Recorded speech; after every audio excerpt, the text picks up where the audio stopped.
英文查经班 BSG-Bible Study Group 与神相处，了解神的心意。让我们每天一起来享受这15分钟的奇妙读经时刻吧。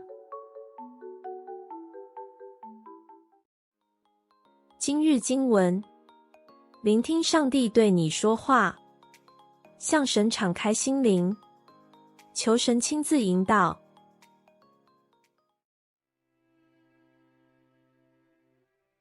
Pride's Peril, a lesson from Pharaoh. It's astonishing, isn't it? Despite all the plagues, Pharaoh remains blinded to the truth. It's a common struggle, really. We often let our pride cloud our judgment and hinder growth. True. Just like Pharaoh, we cling to our self-image, afraid to humble ourselves before God. And yet, God desires our humility. He wants us to recognize our need for Him and submit. Indeed. Let's learn from Pharaoh's journey and choose humility over pride.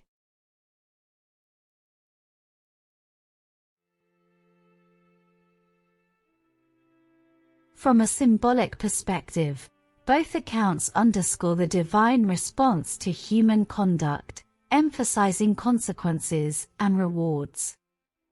The attributes of locusts and scorpions represent forces of destruction and suffering, reflecting God's judgment upon wickedness and the importance of obedience.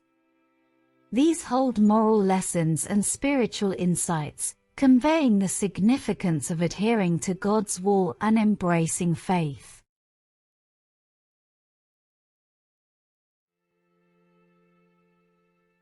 This instructional article is drawing parallels with a corresponding narrative from the Book of Revelation. The 8th plague in Exodus, the devastating swarm of locusts, showcases God's power and retribution as they consume crops and vegetation, inflicting substantial losses upon Egypt. This event serves as a potential response to Egypt's defiance of God and their idolatrous practices. Turning to the Book of Revelation, the imagery of the 5th angel's trumpet unveils a mysterious spectacle, where a star falls from the sky, unlocking an abyss that releases smoke and locusts. This scene symbolizes chaos and punishment during the apocalyptic end times. The locusts possess qualities akin to scorpions, albeit within set boundaries. This event is indicative of God's punishment upon those who lack the divine seal, underscoring the impending suffering and distress of the final era. 今日经文，聆听上帝对你说话，向神敞开心灵，求神亲自引导。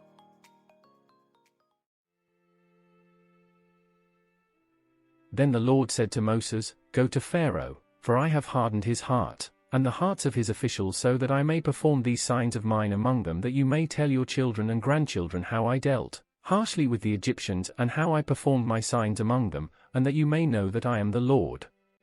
So Moses and Aaron went to Pharaoh and said to him, This is what the Lord, the God of the Hebrews, says, How long will you refuse to humble yourself before me? Let my people go, so that they may worship me. If you refuse to let them go, I will bring locusts into your country tomorrow. They will cover the face of the ground so that it cannot be seen. They will devour what little you have left after the hail, including every tree that is growing in your fields. They will fill your houses and those of all your officials and all the Egyptians, something neither your parents nor your ancestors have ever seen from the day they settled in this land till now.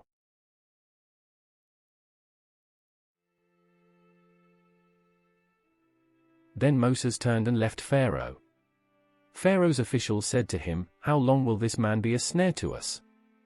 Let the people go, so that they may worship the Lord their God. Do you not yet realize that Egypt is ruined? Then Moses and Aaron were brought back to Pharaoh. Go, worship the Lord your God, he said. But tell me who will be going. Moses answered, We will go with our young and our old, with our sons and our daughters, and with our flocks and herds, because we are to celebrate a festival to the Lord. Pharaoh said, The Lord be with you, if I let you go, along with your women and children. Clearly you are bent on evil. No. Have only the men go and worship the Lord, since that's what you have been asking for. Then Moses and Aaron were driven out of Pharaoh's presence. Exodus 10 verses 1 to 11 NIV.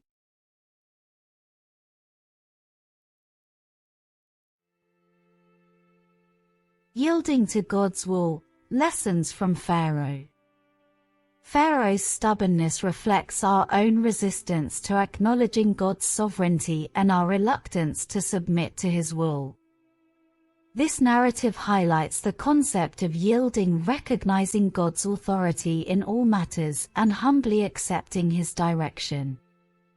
It also underscores the danger of pride, which often traps us in a cycle of resistance.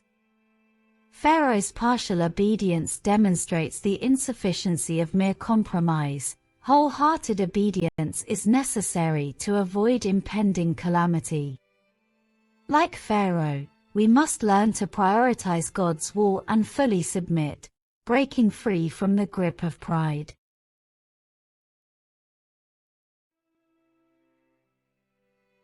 So Moses stretched out his staff over Egypt, and the Lord made an east wind blow across the land all that day and all that night. By morning the wind had brought the locusts, they invaded all Egypt and settled down in every area of the country in great numbers. Never before had there been such a plague of locusts, nor will there ever be again. They covered all the ground until it was black. They devoured all that was left after the hail, everything growing in the fields and the fruit on the trees. Nothing green remained on tree or plant in all the land of Egypt. Pharaoh quickly summoned Moses and Aaron and said, I have sinned against the Lord your God and against you. Now forgive my sin once more and pray to the Lord your God to take this deadly plague away from me. Moses then left Pharaoh and prayed to the Lord. And the Lord changed the wind to a very strong west wind, which caught up the locusts and carried them into the Red Sea. Not a locust was left anywhere in Egypt. But the Lord hardened Pharaoh's heart, and he would not let the Israelites go. Exodus 10 verses 13 to 20 NIV.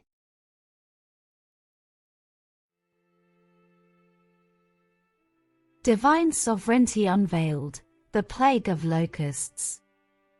Or the devastating plague of locusts that engulfed Egypt, was it Moses' staff, a great east wind, or the Lord God himself who brought this catastrophe upon Egypt? Seemingly mundane, yet profoundly impactful, this narrative emphasizes God's control over natural elements. The account challenges us to discern his power and compassion in everyday occurrences. Scientific inquiry reveals how God works, but only his word reveals why he acts. This passage underscores the call to seek wisdom and faith, enabling us to comprehend his divine purpose. 字汇与句子。今日读到的，我们温故而知新。We cling to our self-image, afraid to humble ourselves before God. 我们紧紧抓住自己的形象，害怕在神面前谦卑自己。Choose humility over pride, 选择谦卑而不是骄傲。The attributes of locusts and scorpions, 蝗虫和蝎子的属性。Adhering to God's will and embracing faith, 坚持神的旨意，拥抱信仰。Inflicting substantial losses upon Egypt, 给埃及造成重大损失。The fifth angel's trumpet unveils a mysterious spectacle. 第五天使的号角揭开神秘奇观。Unlocking an abyss that releases smoke and locusts, 解锁释放烟雾和蝗虫的深渊。The locusts possess qualities akin to scorpions, albeit within set boundaries. 蝗虫具有类似于蝎子的品质，尽管在设定的范围内。Hardened his heart and the hearts of his officials, 使他和他臣仆的心刚硬。Often traps us in a cycle of resistance, 经常让我们陷入抵抗的回圈中。Locusts that engulfed Egypt, 席卷埃及的蝗虫。Seemingly mundane, yet profoundly impactful, 看似平凡，却影响深远。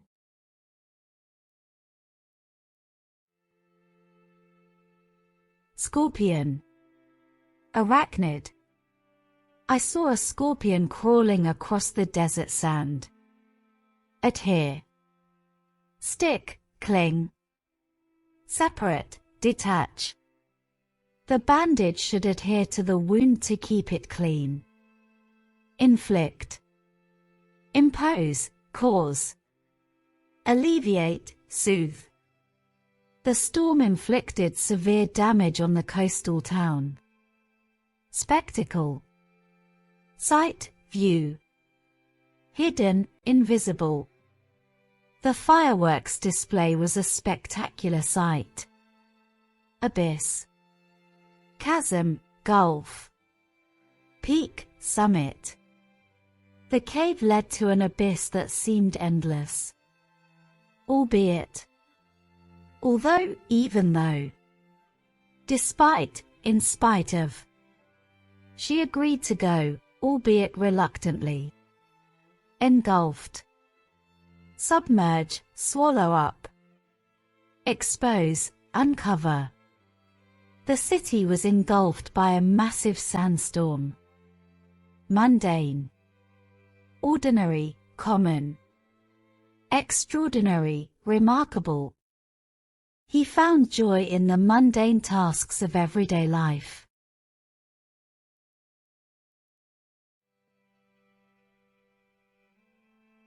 Impose. 强制，实施。Inflict punishment. 施加惩罚 inflict damage, 造成损害 impose rules, 实施规则 cause, 引起，造成 inflict harm, 造成伤害 inflict pain, 造成疼痛 cause injury, 引起伤害 subject, 使遭受，使承受 inflict suffering, 使遭受痛苦 subject to punishment, 受到惩罚 inflict trauma, 造成创伤 impose, 加诸，强加 inflict burden, 加诸负担 impose restrictions, 强加限制 inflict cost, 带来成本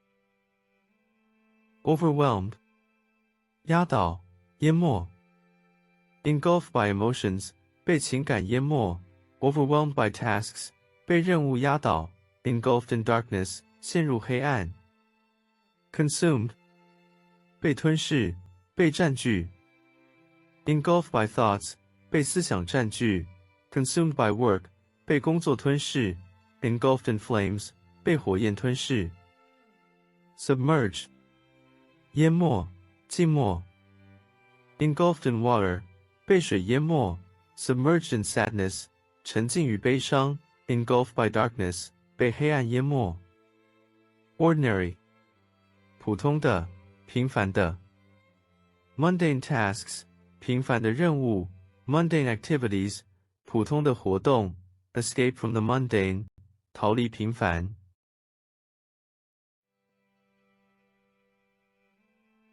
everyday, 日常的，常见的 mundane life, 日常生活 mundane routine, 常见例行 mundane matters, 日常事务 routine, 常规，例行 daily routine, 日常例行 break the routine, 打破常规 mundane routine, 平凡的例行 ordinary, 平凡，普通 mundane existence, 平凡的存在 mundane reality, 普通的现实 mundane experiences, 平凡的经历 commonplace, 平凡的，普通的 commonplace tasks, 平凡的任务 mundane chores, 普通的家务 a world of mundane concerns, 充斥着平凡关怀的世界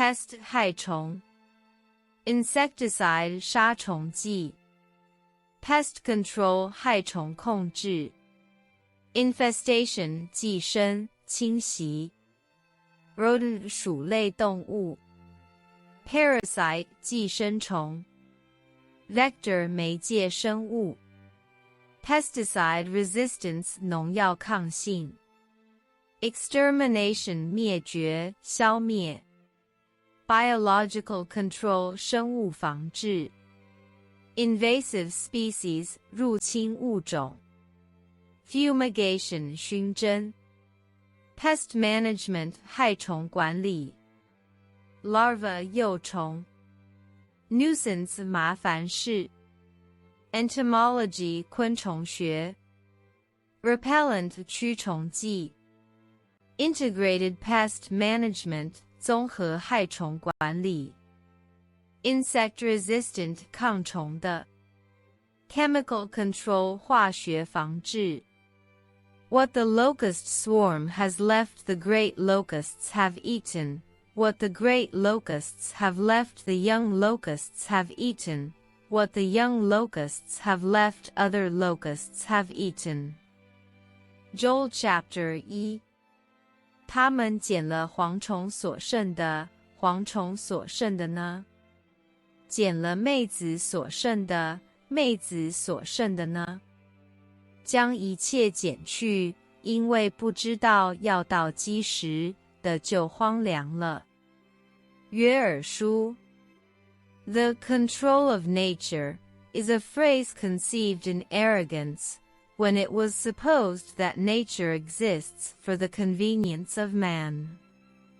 Rachel Carson 控制自然是一个傲慢的短语，当时人们认为自然的存在是为了方便人类。瑞秋·卡森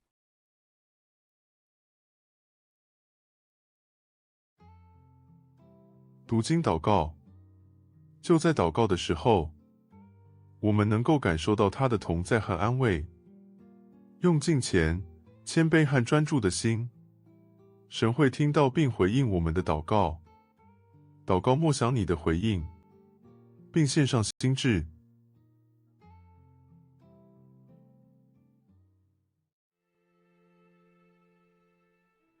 O Almighty God, in the midst of the relentless plagues that befell Egypt, may I learn from Pharaoh's obstinate heart.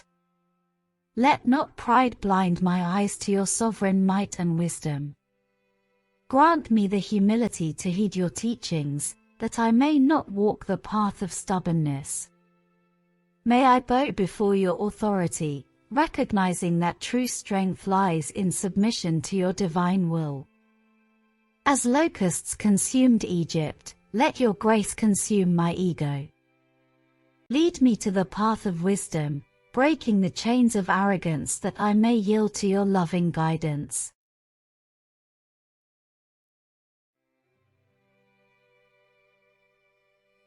全能的上帝，当我站在埃及遭遇不断的灾祸中，求赐我学习法老固执的心，不要让骄傲遮蔽我的双眼，使我无法看到祢至高的能力和智慧。赐我谦卑的心，顺从祢的教诲，不再走固执的路。愿我在祢的权柄前屈膝，明白真正的力量来自顺服祢的旨意。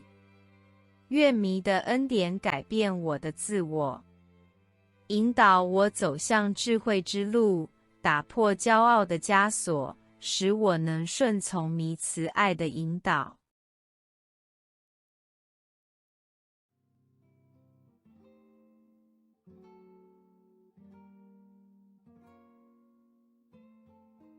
诚挚感谢您今日的参与，不要忘记以言语或行为来分享你今日的领受。我们明天再见。